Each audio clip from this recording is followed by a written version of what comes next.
Muito bem, gente, começa agora o Hits News Entrevista e hoje tenho a honra de entrevistar o deputado estadual João Paulo do PT. Deputado, é um prazer recebê-lo aqui mais uma vez, né?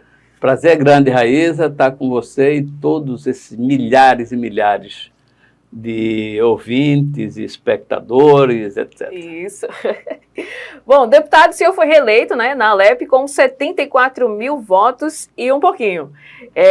Como é que está esse primeiro ano de mandato? Qual é o balanço que o senhor faz? Olha, eu faço uma avaliação extremamente positiva. Acho que, sem sombra de dúvida, meu mandato, se não for mais, é um dos mais atuantes na Assembleia Legislativa, né? Temos trabalhado as mais diversas áreas, seja na elaboração de leis, não é? Com resultados significativos, já como foi da legislatura passada, onde outros projetos, nós apoiamos o projeto da cannabis medicinal, não é? E foi um projeto bastante significativo. Temos projetos ainda pendentes, como aquele que garante a presença de um fisioterapeuta 24 horas nas UTIs. Temos que garante a proteção do trabalhador, como aquelas antenas na moto, para evitar os seróis que têm ferido muita gente.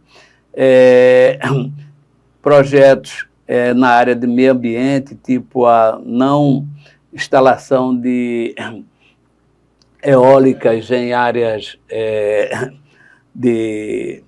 do sertão de Pernambuco, né, nas caatingas, entre outros projetos. Mas temos promovido também bastante audiências públicas, como foi a questão da contra a privatização da Compesa, também com visitas a determinadas áreas, a defesa da habitação, da saúde. Então, são dezenas de atuações e também como pronunciamentos nas mais diversas áreas da vida do povo pernambucano e do povo brasileiro.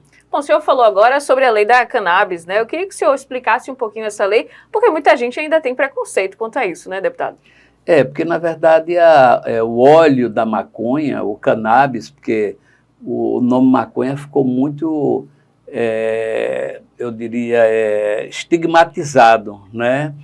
Como crime, como etc. Mas o óleo da cannabis, ele, quando é bem produzido, cientificamente produzido, em estufas, ele tem um caráter medicinal que muitas drogas produzidas pela indústria farmacêutica não atendem ao paciente. Então, casos de epilepsia, dores basicamente incuráveis, né? Esclerose, câncer. Então, a medicina hoje faz o caminho inverso, só indica quando nenhuma medicação mais resolve. E você poderia antecipar essa medicação, não é? Já para diminuir o sofrimento. Então, pessoas que tinham 70, 80, 90 ataques epilépticos por dia passaram a ter um no mês. Então, a qualidade de vida é muito grande, né? E nós aprovamos aqui a produção, não é para fins recreativos, não. É para fins medicinal, para humanos e animais. Aqui tem duas associações que produzem, na Paraíba também tem associações que produzem, então isso dá uma legalidade, porque essa medicação importada dos Estados Unidos, da Holanda, do Uruguai, ela chega aqui muito cara. E se nós produzirmos aqui, inclusive para atender a população do SUS, porque quem é rico tem dinheiro para comprar, usa. Mas a população mais pobre é que só compra com ação judicial e compra bem mais caro, né, do que fosse produzido aqui em Pernambuco mesmo. Em relação à educação, deputado, como é que o senhor avalia desde a posse das governadoras? Como é que está a educação aqui em Pernambuco? Olha, acredito que a educação em Pernambuco tem dois lados, né? Um lado no sentido de que há um pleito dos trabalhadores em educação, pelo piso salarial, é uma grande luta. E nós sabemos que essa luta ela é muito importante, porque o trabalhador, quando trabalha satisfeito, trabalha mais animado, é mais produtivo, tem essa luta, mas também a luta pela, em tese, universalização ou quase universalização da escola integral e uma preocupação muito grande com aqueles jovens e adultos que não têm como estudar de dia, porque trabalham e têm que trabalhar para sobreviver. Muitos jovens chegam à idade de trabalhar e os pais, por falta de condição, esses jovens já são obrigados a sair para trabalhar. E se não tiver o ensino à noite, como muitas escolas têm fechado o curso à noite, isso é uma forma de imaginar milhares e milhares de jovens, né? Mas acho que a nossa luta é para que possa garantir o acesso à educação, uma educação de qualidade, e entendendo também que há responsabilidades, não é? E acho que nós temos que ver a responsabilidade dos municípios, principalmente em relação à criança e ao adolescente, e a responsabilidade do Estado. E a preocupação ainda com alto índice de analfabetismo no nosso estado. A gente tem em torno de 11% da nossa população de Pernambuco que é analfabeta. Então, nós estamos vivendo um momento de grande revolução tecnológica, um processo de mudança com o uso da inteligência artificial, etc. E, por outro lado, temos 11 milhões de pessoas analfabetas que não sabem ler. E nós sabemos que o fato da leitura ela permite um acesso ao conhecimento de forma geral. Então, é uma porta de entrada para a expansão do conhecimento. Você lê uma poesia, estudar ciência, história, etc., se faz fundamental que toda a nossa população seja alfabetizada. Com certeza. Bom, uma pauta bastante pontuada pelo senhor, né, o meio ambiente. O que está sendo discutido no seu mandato? O que é que já foi feito? O que é que o senhor pode passar para a gente? Olha, nós vivemos um processo de poluição, não é, no mundo, e hoje, inclusive, eu faço um pronunciamento sobre essa ameaça que eu já advertia, e diversos cientistas no mundo inteiro vêm advertindo, que é a ameaça da extinção dos humanos na Terra. Então, nós vivemos um mundo onde o grande capital, os milionários do planeta, a única preocupação que tem é produzir, é desmatar a Amazônia, a região da Amazonas, para criar gado, destruindo o meio ambiente, atacando as comunidades indígenas, matando essa população, contaminando o ambiente, e esse processo de devastação e mais diversas áreas do planeta, principalmente no Brasil, ele tem levado a uma mudança do clima muito rápido e muito radical. Então, o que você está vendo de chuvas, por exemplo, no Brasil, no Rio Grande do Sul e agora Santa Catarina, né? Só no Rio Grande do Sul já são mais de 50 mortes.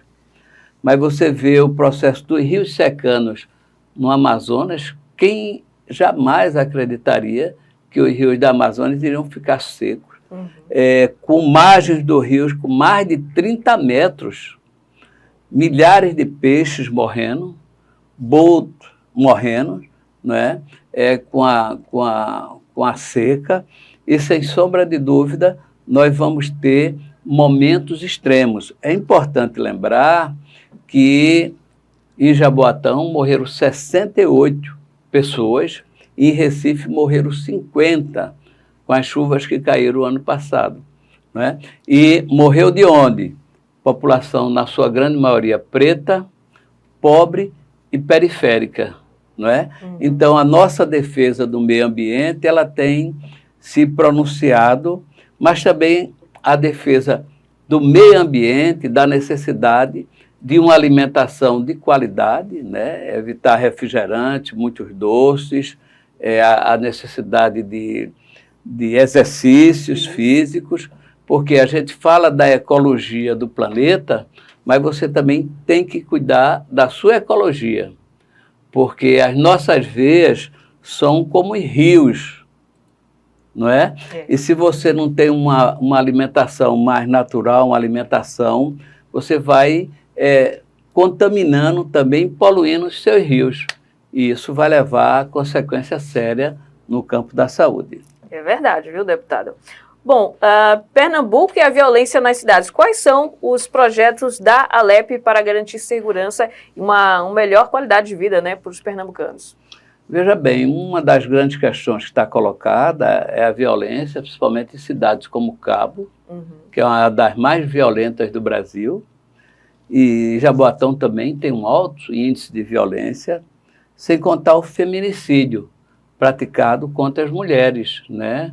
E mais a população LGBTQIA+, onde o Brasil é o país que mais mata a população de lésbicos, de trans, etc., né?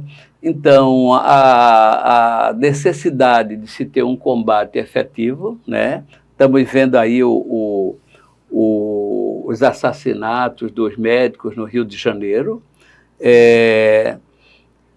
e as diversas chacinas ocorridas aqui, como a que foi em Camaragibe, etc. E isso exige um esforço conjunto e integrado dos municípios, do governo do estado e do governo federal, mas também uma política de valorização do profissional na área de segurança, e aí eu sou o relator da PEC que vai retirar ou vai igualar os salários dos policiais militares, né? Porque você tem na faixa de sargento, diversas faixas de sargento, coronel, diversas faixas, capitão, diversas faixas, soldados, diversas faixas, e isso, no mínimo a informação que eu tenho agora é o exclusivo da política salarial dos policiais no estado de Pernambuco. Então, eu sou o relator.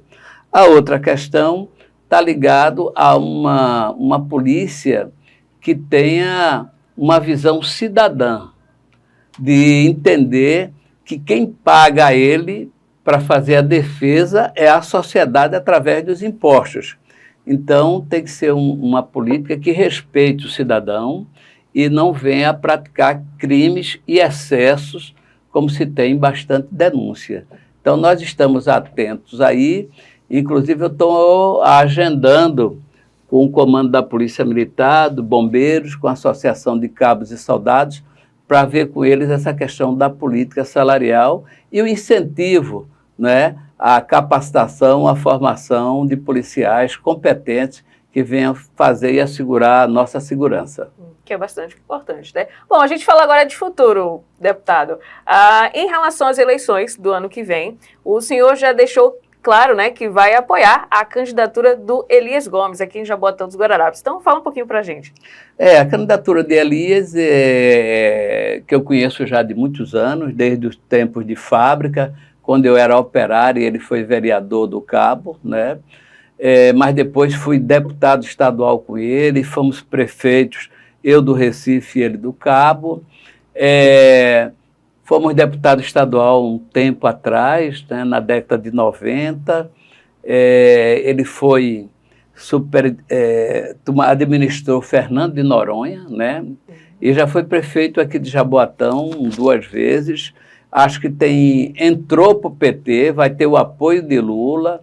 No ato de filiação dele ao PT, estava eu, os 2 deputados do PT, Rosa e Doriel, o deputado federal Carlos Vera, os 2 senadores, Humberto e Tereza, e mais a presidente nacional do PT, né? Então, foi um evento de muita força, e eu acredito que nós temos tudo com essa filiação dele e uma pré-candidatura dele ao prefeito, vamos ter plenas condições de eleger o prefeito da cidade de Jaboatão e governar.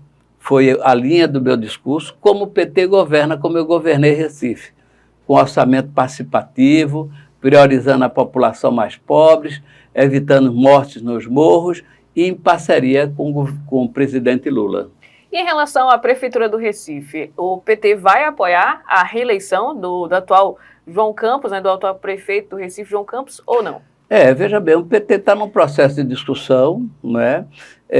Tivemos uma relação difícil quando Marília foi candidata pelo PT, pelos ataques que o atual prefeito fez a Marília e ao PT, mas depois eles apoiaram a candidatura do presidente Lula para presidente.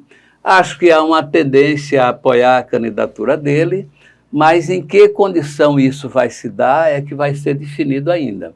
O PT vai se submeter às condições que ele quiser impor, sem a vice, né? Ele vai assumir um compromisso com o PT para apoiar a candidatura de Humberto para governador.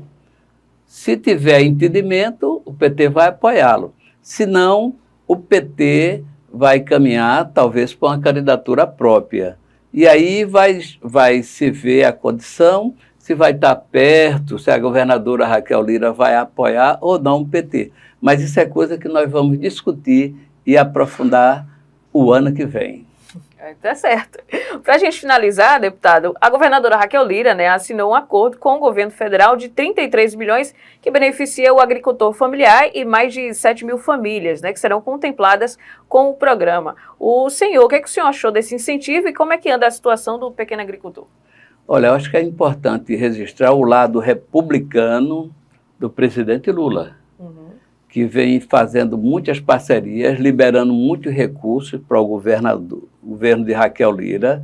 Ela mesma reconhece isso, tem sido recebida por todos os ministros de portas abertas, mas não só portas, mas os cofres também.